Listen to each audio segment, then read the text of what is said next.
আধুনিক বিভিন্ন ধরনের কৃতজ্ঞতা জানাই। আপনারা জানেন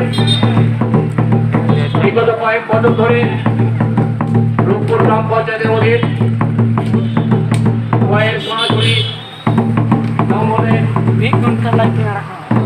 দীর্ঘদিন ধরে একটা কয়ের হাট নামে সোনাঝুরি হাট নামে পরিচিত। বিগত 25-30 বছর আগে থেকে শুরু হয়েছিল সেই ঐতিহ্যমণ্ডিত সেই হাট। গ্রামীণ শিল্পীদের জন্য, হস্তশিল্পীদের জন্য সেই হাট। আমরা জানি গ্রামীণ শিল্পীদের জন্য সেই সোনাঝুরি হাট, কয়ের হাট সপ্তাহে একটি মাত্র দিন সেখানে ব্যবস্থা ছিল।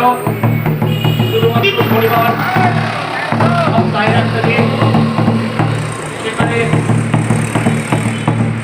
এই সমস্ত এলাকার আদিবাসী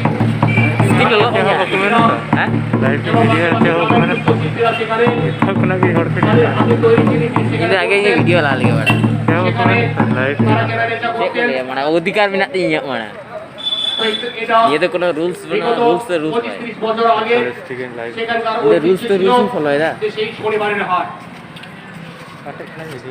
এবং দূর দূরান্ত থেকে যারা আসেন তাও সেখানে শনিবারের হাট যাবে।